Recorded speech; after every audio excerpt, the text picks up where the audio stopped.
Welcome back to this latest episode of Japan's Top Business Interviews. I'm your host, Dr. Greg Story, President of Dale Carnegie Training, Tokyo, Japan. My special guest today is an old friend of mine and fellow martial artist who I greatly respect. We have Jerome Chouchan of Godiva, who is the president in Japan. Jerome, welcome. Thank you very much. You've got a long history in Japan. You've been here many years. And I was reading in the foyer, you've got yourself in the Caesar sitting position and you've got your story there. But let's pick it up from when you came to Japan to work and, you had that interest in Japan, you travel around the world, you mentioned, and you got here. And then you started to work in Japan. How did you get to work in Japan? How did it happen that you were able to now running Godiva here in Japan? Yes, so the first time I worked in Japan, I was very young, which is 25 years old, which... That's the age I came to Japan, same age, yeah. Yes. Yeah. And at that time, it was, I would say, an opportunity because being French, you could, instead of doing your military service, you could do the system that they call working for a private company and helping exports. And then, so you had company who were looking from freshly graduate students and send them all over the world. So I picked up one opportunity to go to Japan because I was interested about the country. And then I started here.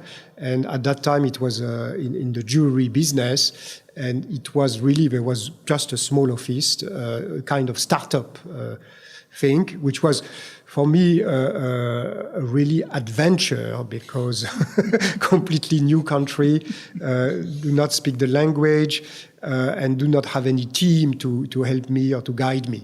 So we had one consultant where I could access. So did you open the office in Japan? Yes. Oh, and at that time... They sent a 25-year-old guy to Japan, not from the jewelry business, to open up in Japan. That's unbelievable. Must have been amazing. Yes, it was really exciting. And I was, on my own. And this consultant, where I could tap some advice. And then I visited customer. And I was, of course, the main role was looking at the strategy and connecting between the Japanese customers and the head office. But that was, amazing. And the biggest challenge was... at that time, as you may know, Craig, if you are 25 years old, people said, "What's you doing here?" They respect age much that you don't look to have enough credential when you just arrive. But I found out that, and this is still true 30 years later, that if you show honesty or your best effort, then people finally recognize you, and that's how I could go along. Yeah. Wow, that's incredible. What was the name of that company you were working for? The name was Mellerio, which is a high jewelry company, which was in La Paix Street in France. So very expensive jewelry. Wow. And at that time, our target was department store, shopping shops. Were they distributing already in Japan? And then you No, that was the start. Very start. So we negotiated contracts. Oh, wow. So I visited the... That's incredible. That is absolutely amazing. How long did you do that for? I did this quite a number of years, because this first phase of my career, I really enjoy to be on my own and this kind of growing business and startup. And at that time, I put a system when I was dealing with this company and also another one, which was the French Mint, where we were selling coins to Japanese bank. And so I would call it my kind of startup phase where I introduced this business to Japan, which was not there at all at the beginning. And after that, I wanted to go to more established businesses, and I went to Lacoste, the apparel brand. So how do you talk your way into Lacoste? You're the jewelry guy. Lacoste is a fashion business, a clothing business. So how did you manage to convince Lacoste that I can do this as well? The thread is retail. Right. brand. Brand, yeah. With history, authenticity, French also, that was a link. So it was not a difficult case to sell. Because And for the first company, how big did it grow when you were there? Quickly, we could establish 20 shop-in-shops, so it became quickly the first market. Wow, quite quick. And how many people were working in the company?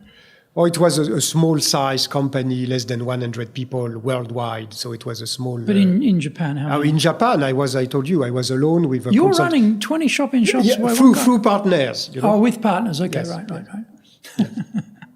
Like Superman. So Lacoste? Yes, Lacoste. And then after that, moved to Hennessy. But for Hennessy, I went back to France. But interestingly, with Lacoste. Lacoste was, were you the head of Lacoste? Yes, but this was again, I would say it was an extension of my first business in the jewelry, was a kind of a coordinating office. So we were 2-3 people managing the license business, Right. a lot of license at that time, Right. managing from footwear to apparel to perfumes and connecting the licensee. And after that, I had my time, I would say, with this kind of coordinating businesses. Right. And I wanted to go in something more structured. And I had an offer to work for Hennessy, the cognac of LVMH Group. Famous brand, another famous brand. Yes. And this time I was in charge of the Japan business unit, which was the second market in the world. But I was based in Paris and moving from France to Japan every 3 months, but reporting to the worldwide CEO at that time. Right, so you're flying back and forth. Yes. How many years are you doing that for? The Hennessy business for 4 years. 4 years, and then after that. And by the way, the Kudo, the study of archery, had that already started on the first trip when you were 25, or did you pick that up? It started at 29. 29, so this is during your Lacoste. No, it was again this. Just at the end of the first one? Yes. Okay, right. Okay. Because it's now, 30 plus years, I think you mentioned in the thing. Well, congratulations. Thank you. This year is my 50th year of karate training. So, like you, similar, long term. So we get to Hennessy, and then how do you get back to Japan? Yes, so I was in Hennessy and in charge of Japan and moving back and forth. And then at some point, I wanted to be a more stable position. So I had an offer to manage for the first time, I would say, a full integrated P&L company, which was for a Spanish brand, which was Yadro. Yadro, which do figurines. Famous. Yes. There's the figurines, the porcelain, that type of beautiful. Yes. Yeah. And at that time, it was a joint venture between a big trading company, Mitsui Bussan, and the Spanish Yadro. Oh, okay. So both parties had to agree to who would be the CEO. And so they met many candidates, but luckily enough, the Japanese like me. And then Mitsui Bussan liked you. Yes, and then so finally I got this job, and then that was my, I would say, first experience in a full integrated P&L business. We changed a lot because before was more coordinating, different partnership, distributorship. Was it also a similar small number of people in Japan? And we were, I would say, 70 people in Japan. 70? Well, that's quite large. So your first real leadership task in Japan is leading Yadro, right? Exactly. And so 70 people is not a small number. Yes. So what were some of the challenges of leading 70 people in Japan? Yes, so, and as you know, leadership is a journey. So the challenge I had at Yadro and the challenge I have now are not the same. But at that time, I was managing typical Japanese, some coming from Mitsui Bussan, some been there with Yadro for a time. Most of them much older than me. Which in Japan, with that hierarchy of age and when you join the company, must have been quite difficult. You're the young guy. They've been here their whole life. What do you know about this business that we don't know? How did you go around getting by that? Yes. How did you get people to accept you and follow you? So this was a retail business, so I went very quickly on the ground. Okay. So as we say in Japanese, gemba. At the gemba, at the location. And then this immediately I could get the buy-in of the team around me because they were seeing that I was doing the thing they were doing day in and day out. I was not. You're going to the customers. Yes. I go with them to the customer. We had big exhibition in the porcelain with Metsukoshi, Takashimaya, big department store.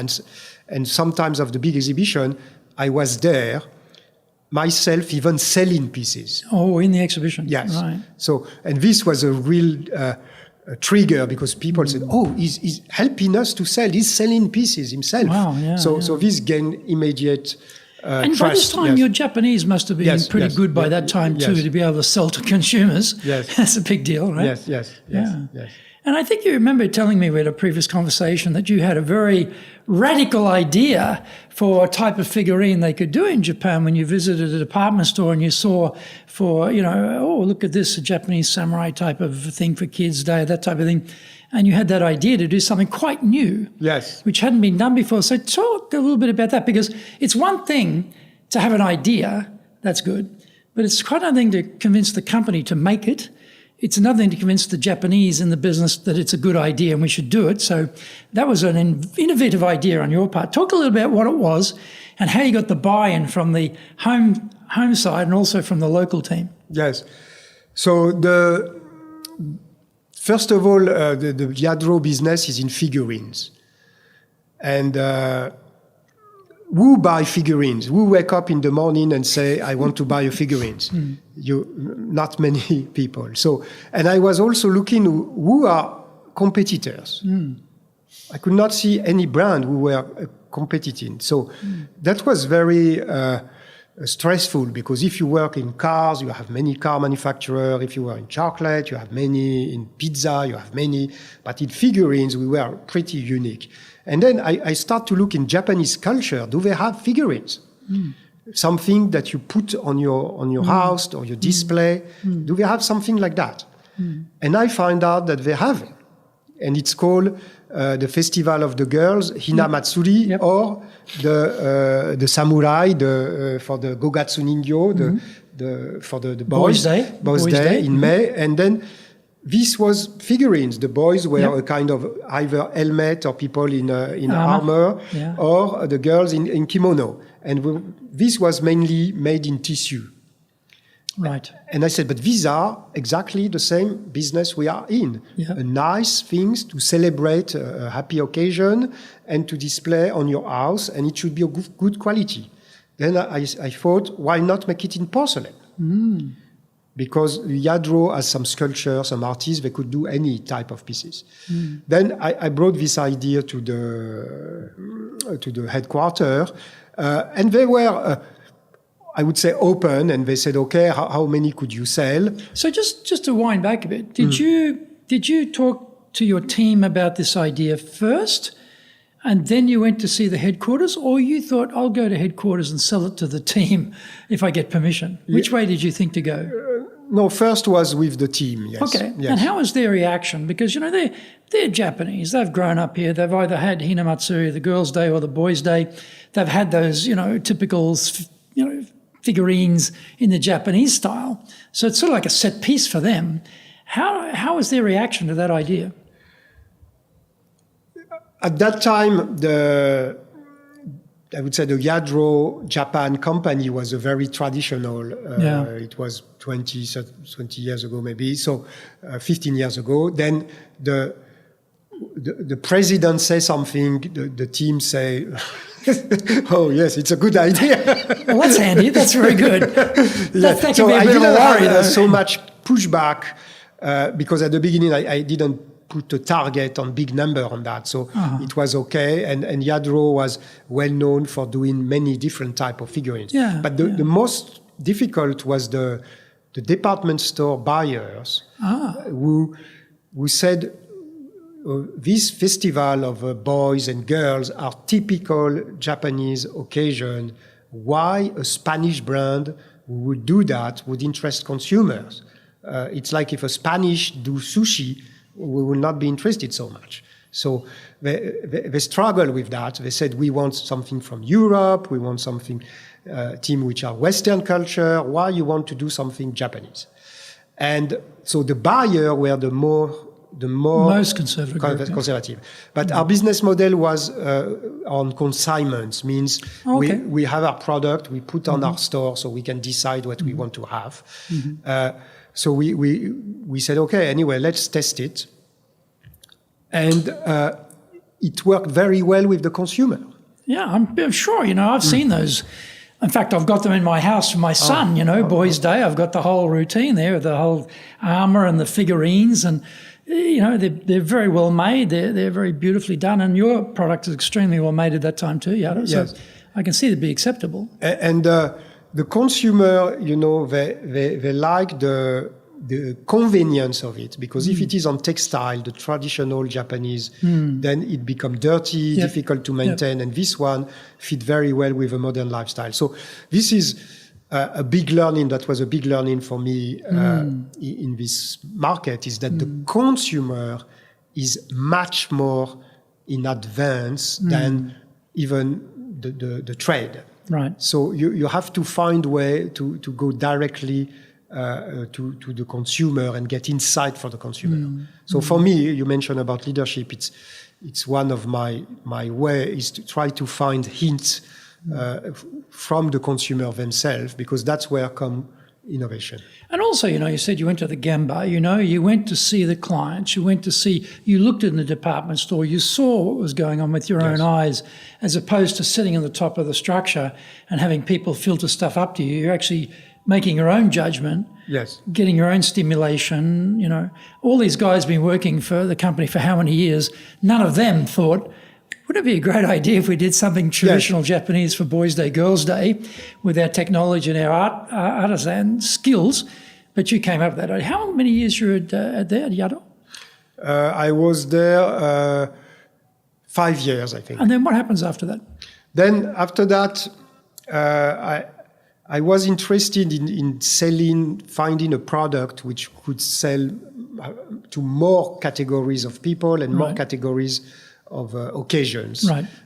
Because Yadro was very good product, but mainly one-channel department stores. Yeah. And price is rather high, because the average price could be 50,000 yen or more. Or more, Yeah. So then I got this offer from Godiva, which was 11 years ago. Right. So I've been in Godiva for... you've been with 11 years. Yes. Wow. Gee, that's flown by. Yes. Yeah. And I was very interested at the beginning by the and now it's the same, the potential of that you can reach anyone, any age, and any channel. So again, your theme is brand, luxury, but Godiva is at that upper end, right? It's in that luxury brand, I guess, in the chocolate area. Would you say? I don't call it luxury per se. I call it brand, which has an authentic story, a strong DNA. Differentiated then. Yes, with a real story and real craftsmanship behind. Yes, yes. So you come in to Godiva, you've been in different businesses, people going, what does this guy know about the food business? Yes. How do you build trust and following when you don't have a background in the food business, which is quite different to the other businesses you've been in? So how did you go about getting people to trust you? Interestingly, when I took this job, I went to see the department store, the general manager of each chain, and I told them, now I'm going to work for Godiva. And they said, some of them told me, why are you working, what are you going to do there? It's already a very established brand, it's already everywhere. What could be done more? That was their comment. Wow, that's interesting. But in fact, luckily, we tripled the business in 7 years, so there was a lot of things to do. And you wrote a book about that, very good book, by the way, called Target. If listeners of this podcast, viewers of the video, get Jerome Chouchan's book on business called Target. I have the book, signed copy, of course. Excellent book on doing business and taking the ideas from Kyudo, traditional Japanese martial art, and combining it with business. It's a very insightful book, so I recommend that book to everyone. So, thank you very much. You talked to the department store people, they can't understand it. How about the people in the company? How did they perceive you? So when I arrived, I was already known in the market for what I've done in Yadro, especially the innovative things, because on this boys festival, dolls and girls, not only it was a breakthrough on product, but also for the first time I did TV advertising. Ooh, TV advertising. Yes, okay. and at that time you didn't have any luxury brand on TV because the concept was TVs for mass product, and you will not do TV for a company which has. So why did you think to do TV? Because TV in Japan is not cheap, and it's quite a big deal. You got to get the whole production is expensive, the broadcast is expensive. That's a lot of chunk of your marketing budget. Why did you think TV? Normally it'd be magazines, I would have imagined, no? Yes, exactly. First of all, because this, to really reach the theme of boys and girls festival is for every Japanese family. Yes. So that was a very powerful theme. Yes. So I think we could, even if we have only at that time 40 stores, we could reach. It was not the problem of reach. The problem was all consumers are receptive to the topic. So that was one thing. They just didn't know about it. Yes. And second thing, I find ways. People had in the image that TV is very expensive. But when I deep dive into that, I found a way that there was way, both in production and channel selection, to really have it in a budget that can make sense. And so that was, we make our simulation. This was not the first year. First year, we had a newspaper ad, full page. Tremendous response. Then the same department store who said this would never sell, they're calling us, why you don't have enough stock? Our customer cannot be delivered. Why produce more?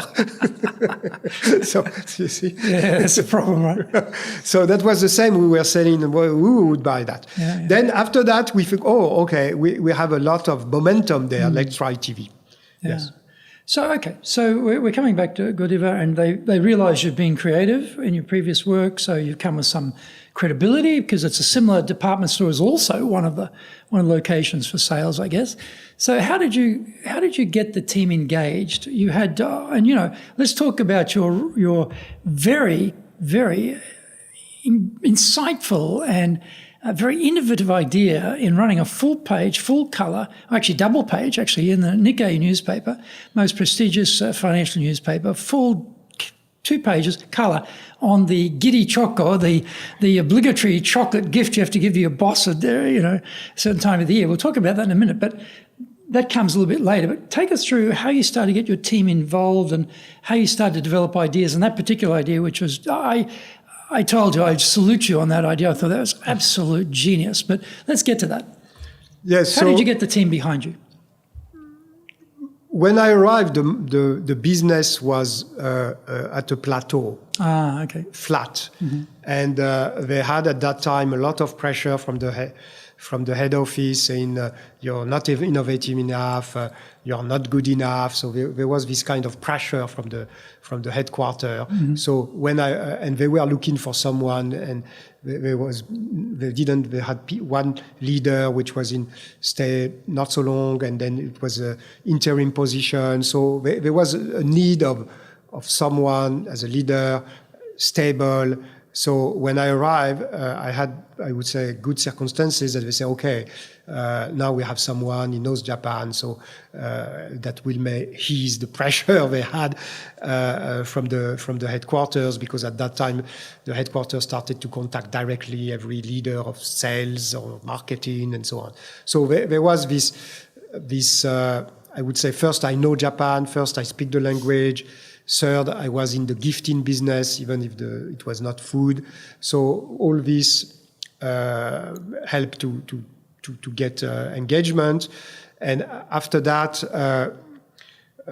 same as I told you, I went with them to see the stores, which it's always a big plus because they see that you respect Yes. the heart of the business. And then at the beginning, I started to do a few things that which were not done before. Like what? Like again, I look at the marketing budget, and which was dispersed in many places. I put it onto one bet, which I put again on TV. Same. Godiva was 10 times bigger than Yadro, at that time, or 20 times bigger in size. But the marketing director could not even think that TV could be an option, because in his mind it's so expensive that it could not be done. And he was putting some money on newspaper, some money on magazine, some money on press conference, some money on direct marketing and so on. I put, okay, how much we have there? I put it, and let's bet on the TV. And you know what? People say, Godiva, but they have forgotten it.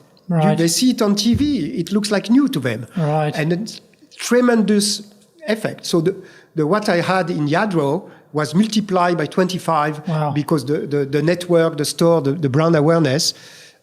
So this worked well immediately. Then but for your team, it was a complete innovation. They didn't think it was even possible. As you said yourself, you put your bet on red or black or something in the roulette wheel, right? Yes, exactly. So for them, they're thinking, oh my God, we've dispersed the risk with our marketing budget by having many touch points, and here's the new boss, he's putting everything on red on the roulette wheel. That must have been very contentious within the organization. Yes, first of all, it was, is it possible? Yes, look at the number. It's not. I'm not asking to have a few $1 million more of budget to the headquarters. Oh, really? And when will you want to do it? In Valentine, our biggest season. Oh, but that makes sense. Rather than, And so, and there was no risk because we will not spend less in a full year. So I will not increase the amount of marketing. So what was the return on the investment there? You don't have to tell me the actual numbers. Just give me a percentage. But if you were getting so much up to the point of this program, and then you look at your sales after that, what was the factor of growth? We had an uplift on growth immediately around 20%. Wow, that's big. Which was very, very fantastic at that time because the company was on a plateau. And how long is this between when you arrive and you actually do that? What's the time frame? I arrived in June. Yep. I had to work on the next year budget. And then in September, October, I proposed this to the team and to the headquarters. And then I did another breakthrough, which was this time even, I would say, more provocative, is that I said, we will sell our ice cream to convenience store. Sorry, just wind that back. When you come in. What month is Valentine's Day again? February. February. So the following February that you join. Yes. The next year in February, you put all your bet on red. Yes. Boom, it comes up. So is that like a factor of? You said 20% growth straight away. That must have given you tremendous credibility within the organization. That people go, wow, this guy. Yes. He's really got an idea here that's working well. We're doing well. Yes. And we feel good about ourselves. We're on TV as well. We feel our family's impressed that we're on TV, right? Because that's how Japanese families really identify with their work, don't they? Yes, but you have always challenge. For example, I remember when we did the TV spot, I was betting high, as you said, and I wanted to make it successful. And I wanted to make it relevant for Japan. And I have some people in the headquarters at that time in New York who wanted to have many, and why you don't put this, and why you don't put that, and why you don't say this. And then, so I was, literally risking my job on this. You put your own. And they are giving a lot of comment, which from US could make sense, but not from. So you have always. It's not an easy ride, you know. You could say, no, but a lot of in the execution to make it happen, a lot of things. And even people said, yeah, but are you sure? Luxury brand on TV, again, the same story, you know? And but finally, yes, when it worked. A big success. Yes. Yeah. And then the next one is the ice cream. Yes, so the ice cream was even before that. Oh, okay. Because the ice cream, I put it in December on the first year I arrived. So okay. I arrived in June. I put the next year budget and strategy with this advertising proposal in October, budget review. And for the year where I joined, I said, why not sell ice creams in December in the convenience store? Then on this one, I had a huge pushback, I would say, from the company in Japan, from the staff, who was saying, Godiva, we are a luxury brand. How we could be in convenience store? So nearly nobody could get it. And then I have to show them the fact that people get 90% of the ice cream you buy, in fact, is in convenience store. You don't go to department store to buy ice cream. And go where the people are. Yes. Fish where the fish are. Yeah, exactly. Yeah, and second, we are not putting our gold balloting box or truff box or chocolate box in the convenience store. We are putting our ice cream, which is not our core business. And then I also had to convince the headquarters, who was wondering about positioning and so on. But for me, it was a no-brainer because, first of all, we were the higher price point ice cream, even higher than Häagen-Dazs. Second, this was at the moment of Christmas, so where people enjoy premium ice cream. And third, it's not, as I said, not our core business. And this create awareness, create accessibility, and in food, which sometimes people have difficulty to understand, especially at our segment. It's premium, but it's something you eat. Yeah. So it's not something you show. No. So if you have a good ice cream, no matter where you sell it, you bring it home, you eat it, and you feel, oh, that's delicious. Your premiumness is okay. It's not, if you're selling bags, you want it in a nice boutique, you will not sell bag in different type of channel. No. But food is, okay, the channel, some people may have a perception, but at the end you eat it, and what do you feel when you eat it? And we were very confident that the recipe, the chocolate, the smoothness of the ice cream was great. So we pushed the button. But this was also, I would say, out of the box, yes. Right. And what was the result? Very good. Very good. So again, you've only been there 2 minutes. You hit a home run with the ice cream. Yes. 2 minutes later, boom, TV advertising. Yes. Boom.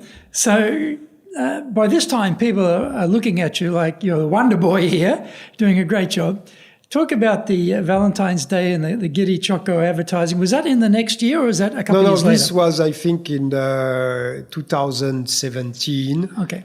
So it's you're quite a way into your stage. Yes, because I joined Godiva in 2011. Okay, right. And, there is one thing, it's difficult to get a success, right? Yeah. But it's even more difficult to continue. Yes. Don't tell me what you did for me last month. What are you doing for me this month, right? Exactly. Type of problem, yeah? Exactly, because in the past, nobody, Jerome, your Valentine campaign, it's so amazing last year. Yeah. It's finished. It's gone. It's dead. Yeah.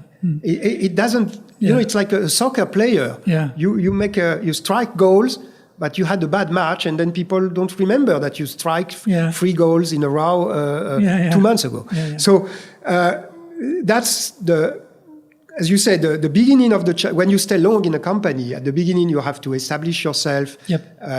For me, that was the way to create some quick win. We work well and create engagement. But after that, you have to continue to grow the business and not repeat what you have done in the past. Yeah. If you want to be successful as a leader, do the Leadership Training for Managers course. All companies need people who can both manage and lead. Leading people screams out for real skills in communication, dealing with all different types of people, being excellent at innovation, planning, delegation, handling mistakes, doing performance reviews really well, and inspiring and motivating the team.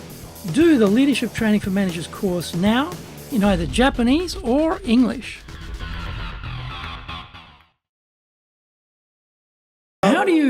Like, for example, is the entire brain of the company sitting right across from me now? And what about all the other brains out there? What are they doing? You know, you seem to be doing all the work here. What are they doing? Aren't they getting inspired, feel some freedom to think themselves, come up with ideas? Because again, you know, you're the president, you can make things happen. But if it's only relying on the president all the time, what is everyone else doing? Yes. How do you get the troops to come up with their own view on ideas and innovations? What do you do about that? That's a very good question, and in fact, it has been what's keeping me at night the last few years, even, because how you get that, and there is no easy answer. I remember one mentor who told me that in Japan, innovation has to come from the CEO. I was telling him exactly that. Now I would like things to come from here and there, and he told me, no, look, you have Uniqlo, you have this company, you have, he quote me a lot of a Japanese company where they innovate. The CEO is the driving force, and he has to get his hands dirty on innovation. But that's usually the founder. I mean, you know, the family owns Uniqlo, you know, like you've got that difference between a corporate and a family business or a founder business. That's not the same. Yes, but the truth behind that, what he was saying, and that person had worked with many top blue chips in Japan, and he found out that really to be innovative, if you don't have a driving force from really the top, it's quite tough. Founder or not founder. And then his message to me was, Jerome, don't think you would create an ecosystem and just relax and be waiting. You will have to get your hands dirty in innovation always. Continuously. So that was his message. But I'm still working on this, how to do it, as you said. And I found one way. Okay. And what it is that you cannot ask the impossible to people who are not innovators by themselves. And you have different type of people. And of course, you have more people which are good in execution than some who are good in bringing completely new ideas. But what I found out is that when I have a core business, which is all your business, 90% or 95% of your business, and you ask the people who make the machine run, be innovative, you're just talking in the air, because these people, they have to deliver our collection of gold box, our collection of Valentine, our collection, and it's coming, it's around the clock. How many SKU, how many boxes, how many price points? It's a huge machine. So, and these people are super busy. And if I ask them to think differently, they even cannot take the time to do it, because they have to deliver all so they're tied up in the process. Yeah, and the expected delivery that we, because when the market is mature, so you have to find some extra mile or extra growth, but you cannot forget your base. So even on our base, people are so already busy to let's say a new collection of drinks, a new collection of chocolate. This will be the collection of this year, collection of next year. It's not innovative, it's just sustaining innovation, so to speak. And then what I found out is I create what I call a transformation unit with different team, completely different. And I will give you an example. Now I'm on a project where I create new products every month. I was asking for... Every month? Yes. I was asking for 3 years to the team to make new products quicker, the marketing, the core team. Was never possible because many reasons, minimum lot, space in the stores, suppliers, many good reasons. Then I had someone coming from internet background, no product development background at all. From what background, sorry? Internet. Oh, internet background. So, okay. So, but very interested in businesses, in growing, selling, transact, but very doer type, but not marketing type at all. Oh. And I was talking with him and he said, oh, yeah, I'm interested into that. And that's exciting. And yeah, you could do it. And he'd say, yeah, why not? Then, okay, I give it to him. I give him 2 people at the beginning, task force, and then 2 full-time people. And he find the suppliers who can make small lot. Mm. He create the product, which I would say, he doesn't make the whole process with the whole consumer test and all. It's a completely different business model because if we don't have enough stock, it's sold out. If it's sold out, it creates buzz and so on. But now he's creating a new product every month. Wow. And I found the learning here is you have also to create the structure that enable the innovation or the transformations. Mm. And you cannot ask the people who are busy in delivering the day-to-day to innovate. So I took risk because one trap that I avoided at the beginning, there was somebody from our core business and said, okay, let's bring that person to this, which was very good, to this transformation unit. Right. But this will not work because you take someone which has so much pattern, so much success in the core, will not be able to be completely fresh for the new. Mm. So we put someone, young people. Right. How young are we talking? 30, but... Right.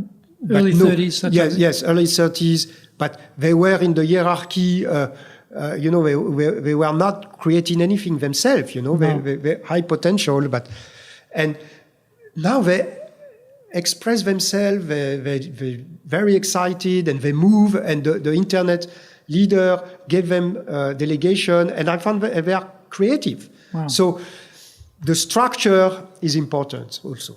Mm. So that's a big learning. It's not... and how long has this been running? When did you start the transformation unit? It's now nearly 7 months. Wow, and that's amazing. A product every month. That's unbelievable. Yes. So let's talk about the Valentine's Day. Yes. Which I think, when I saw that ad, I was at home, we get the Nikkei, open it up, and there's your ad. And I thought, wow, Jerome is an absolute genius. Look at this. And I wrote to you and I said, I think you're a genius. Talk about where that idea came from, because that was, and talk about the free inverted commas, advertising that ad generated beyond just the readership of the Nikkei newspaper. Can you talk a little bit about that and how that idea came about? Because I thought that was so innovative. Yes, so the market of Valentine was becoming mature and changing also, with more and more gifts along for myself, for friends, what they call Tomo Choco, also for your special one, which is Honmei Choco, and the Giri Choco was, the obligation chocolate. And we had some surveys that shows that people were, some women feel embarrassed and pushed by that, and it was not really well accepted in the society. So. Having said that, we brainstorm and we had this idea, and to make it quite bold, yes, because a chocolate company would say, let's stop. Let's stop selling chocolate as obligation chocolates for your boss. Yes, all you lady workers out there, stop giving your boss chocolates. Yes. So now, did that idea come from you, or is this a group? Is this coming? You didn't have a transformation unit at that time, so you're working with your existing group of people. So where is that radical idea coming from? So, of course, in this kind of campaign, you also have the team, and you have also an agency. Which have some creative people. So the company has to give, let's say, the brief, the direction to the scope, and said, okay, I want to be to make something different. I want to be provocative, or I want to rock the boat. This is the trend we see. Let's think of your options, and then the team and the agency come with a few options. But the most difficult part is, when you have a campaign like this, is to decide if you launch it or not. Yes. Yes. Yes. The agency can help you with the ideas, and the concept is good, but that's a pretty big move to say, don't buy chocolates for your boss. Yes. You know, yes. That was our catchphrase, but there was also a thinking behind, which is, but the people remember only the catchphrase, which is maybe always that in advertising, you give a lot of message, but they just remember the few words. We were explaining the gifting is important. You have to put your heart into it. And if you want to do this at your company, it's perfectly fine. But only if you like it, not because you should. Not because feel obligated. Yes. So that was the real message, was not let's stop to give chocolate to your boss. Let's stop to enjoy in the companies during Choco. That was not the message. It's to be authentic, wasn't it? Let's all be authentic about gift giving. Yes, exactly. Yes. And let's not make it automatic, or let's say, oh, Greg, this is Valentine, I give you a chocolate, and I even don't look at you. Or at 5:50, I put it on your desk, and you don't even... So there is no personal connection. So that was the message. Right. And as we were in an advertising world, we had this claim, which was very impactful, which is in Japan, let's stop Girichoko. And we decided to go with it. Did you have to run this by headquarters at all? Or? Sometimes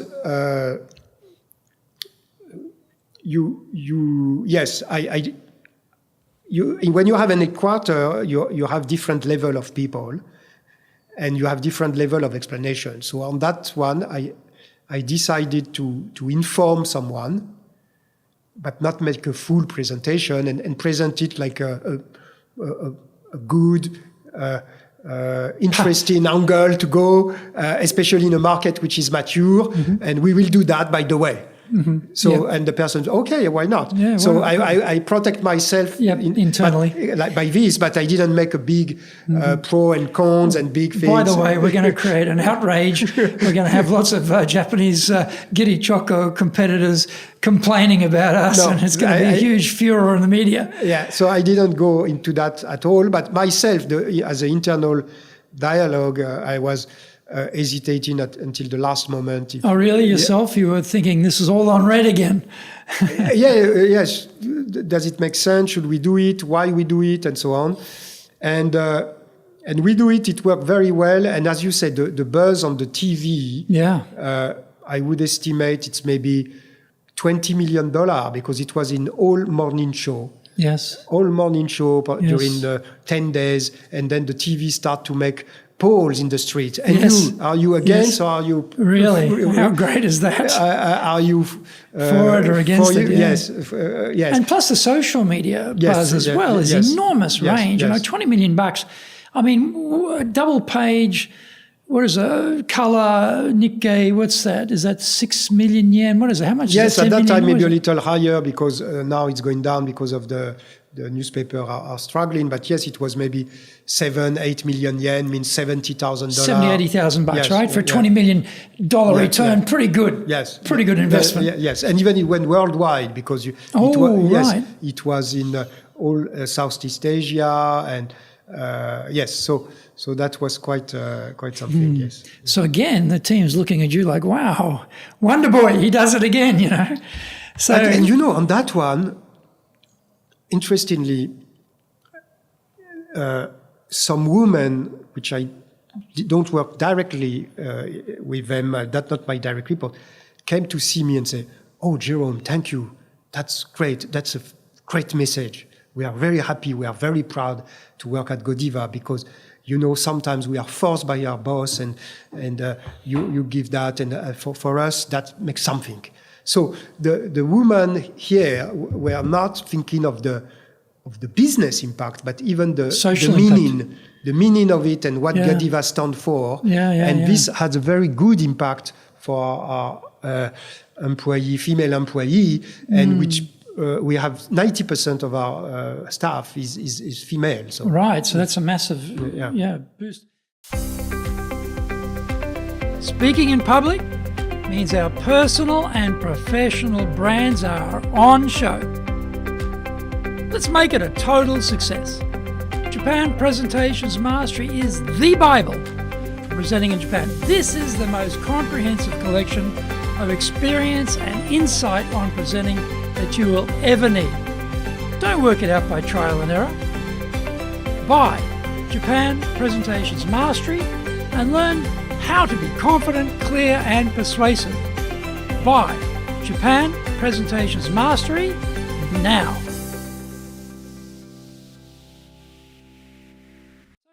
In terms of what have you found works well in building trust with your teams? How do you get trust from the team? First of all, I think it's the same thing as other culture, but here the Japanese are very quick at sensing someone. They have really, they see the person, the clothes, the face, the attitude, the non-spoken, and they can see immediately if you respect them or if you look down to them, and quite quickly and quite accurately, I would say, because when I sometimes ask them, what do you think of such and such in the headquarters, which they meet only for budget review, they give me some analysis which quite spot on. So we have to be, first impression, the first 3 months are critical. Mm-hmm. And me, how I do it is, I would say it's simple. You respect people, you respect where they come from, the knowledge they have of the business, and you try to learn. You ask a lot of questions, and you go with them to see customers, and you work hard because they can see quickly if you really work or you just give direction, and and then another thing that gain huge respect is that when the team come to see you and said, okay, I would like to go to a direction, for example, and you have a meeting with your headquarters, and they are in the background or in the meetings, and they see that you really defend or propose the A solution, and there is pushback from the headquarters, and suddenly you say, no, I want B, then your trust. Okay, they say, okay, the guy just thinking of his career. Right. And then you lost it. But if they say that, he agree internally that A is good, and he fight for A, then you get huge amount of respect, yes. And how about culture, building a culture? Like I imagine, Godiva has been around in Japan quite a long time before you got here. There must have been an existing culture. Do you just stick with that culture? Do you try and redirect that culture? Do you try and rebuild the culture or change the culture? What was your thinking about culture inside the organization? Yeah, so this is linked to the timing. And you find out that, and I think everybody in every company, people will find this, is that the market is, in many categories of product is mature. So you have, because the population is not growing, the economy is slightly, sometimes improving, sometimes not. So you need to be super creative, innovative in product, in services to create new demand. And sometimes you find out that the culture you have is too classic. Or too traditional. And then you create a new framework, and sometimes you find out that it doesn't move a needle. Right. And so then you deep dive, and you find out, in fact, that there are some opaque, some blockers in certain part of the organizations. Right. Could be back office. Right. For example, why you want to do such a product with a 5 or 10% margin that are usual KPI? And people here like harmony, so they don't want to be in bad mood with finance. But as a corporate, if you didn't put that the new gross margin could be 10% lower, nothing will happen, because internally the marketing may have great idea, but it will be killed by finance, and that's not work. So you have to identify the blockers, which can be either process blocker, and you have also people blocker. Right. People who said, oh, the management said that, but this would never work. Right. Because blah, blah, blah. Yeah. And these people usually have staff under them. And of course, they don't voice it openly. Right. And they are blockers. So you need a very good ear and eyes, because as a CEO, you cannot know everything. Right. To see, oh, you know that, you have this department, process blockers. And what do you do about that? Okay, it's one thing to identify them.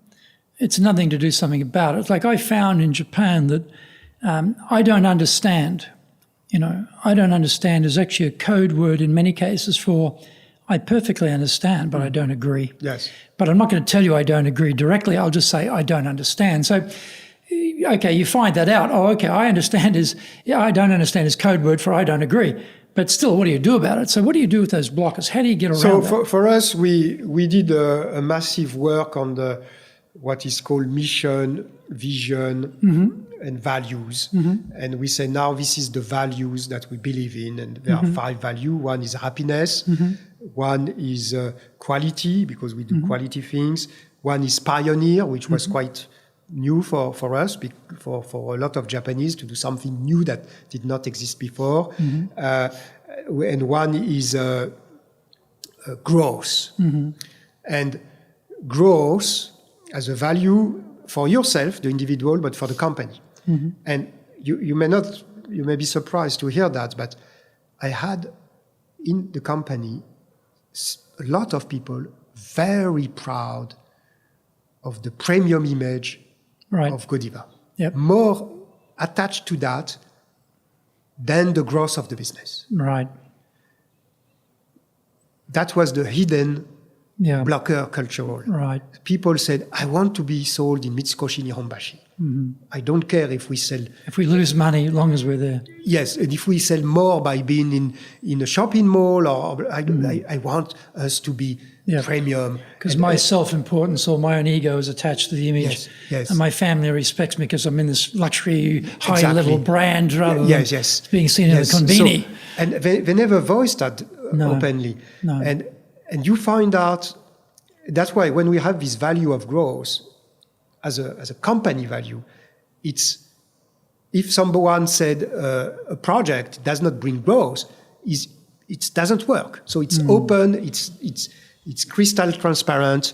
And then you have certain blockers, and you find out that these blockers, they are on a pattern. Because if you're emotionally attached, as you want only to be in department store, for example, you don't want to be in convenience store. You don't want to be in shopping mall. No. And these people, no matter what, they block.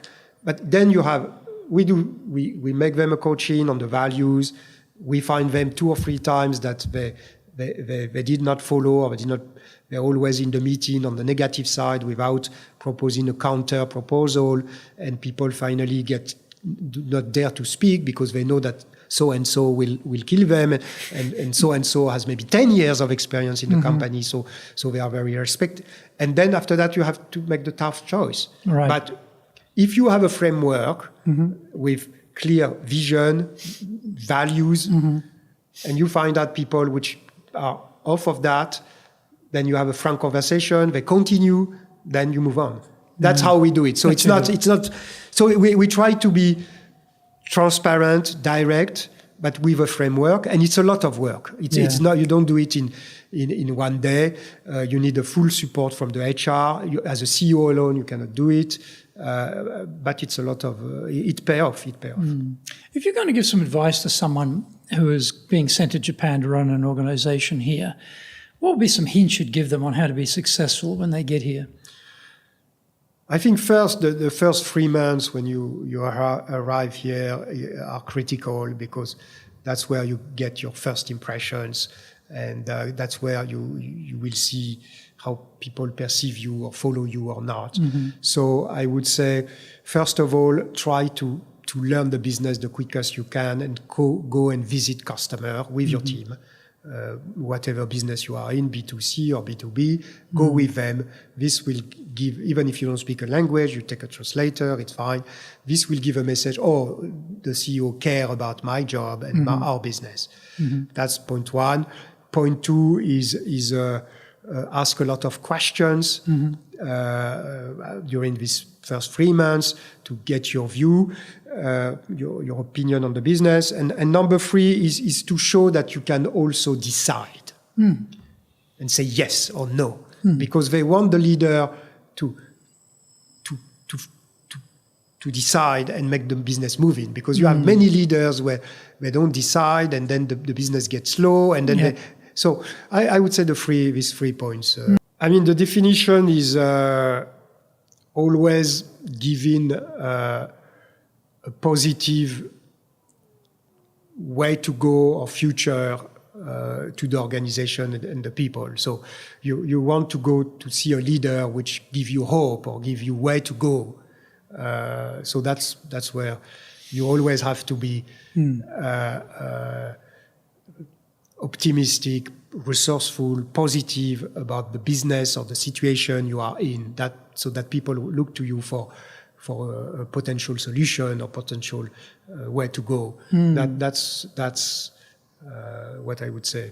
And should the new leader, when they come here, should they learn Japanese? I mean, there is no fixed rule. I mean, if you're here for 5 years, you have time to put that. But if you can learn a little, that's open your mind and make you closer to the country, I would suggest that's a good, and it will make your job more interested, because you will catch up some words, you will try to do. So yes, you will not expect to speak fluently, but the attitude to learn a little of Japanese, I think it's a good sign. People will really like it. Here, for example, I have some foreigners, some speak perfectly Japanese, some don't, but they learn a little, and that shows interest for the culture, and a few words here and there is always good. Yes.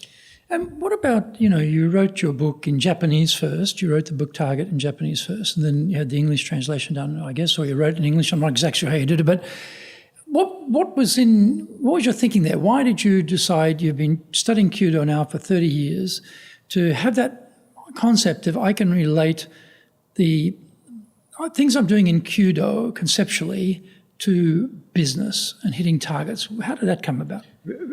So when I started Kyudo, what interested me is that they say that you should do your best mentally and physically and not be focused on the target. And when you do the correct form, mentally and physically, the target will be hit naturally as an outcome. And me, and I'm sure most of you, the CEO you interview, we are all achiever, obsessed by the target. Yep. Strange that, isn't it? And myself, I find this stressful, to be honest. Right. You have a target, an objective you want to achieve. And here they were saying, don't worry about the target. In Kyudo, they said, don't aim. Just look, do your best, and if your form is correct, you will eat. Just focus on doing your proper form. And that was very encouraging, because you said you can just focus on the right form and then you will hit your goal. And then when I was, for the first time, managing a P&L, the Yadro Japan, I had the budget on my shoulder. I have to hit the budget, because as a CEO, if you don't hit your target budget, you are in trouble. But then I remember, oh, Jerome, on weekend, you shoot day in, day out at a paper target, and on weekdays, you have to think of your budget, sales, and profit every day. But remember, in Kyudo, the teacher teach you proper energy, proper mental, and the proper form, and you will hit. And it's true, I experience myself. When I'm in the shooting area, just thinking of the target, my body move, my mind move, and the shoot is a disaster. When I just think, okay, just do what I learn, do it this, and you will hit. Oh, I do the best shoot, and I hit. Not planning to it. It happens. Then I thought in business, rather than waking up and said, oh, how is my sales? Let's look at the number, calling my team. Why your number is -5? Can it be +10? I just think of the consumer. Yep. Let's think of the best product. And Jerome, don't worry, relax. Think of the good product, good campaign, the customer, and you will get your number. So this helped me to make a shift in my paradigm, so to speak.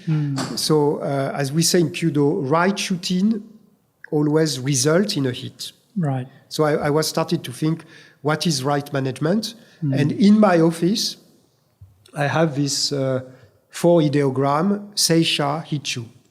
Right shooting always result in a hit. Meaning you do focus only, your duty is the right shooting and you will hit.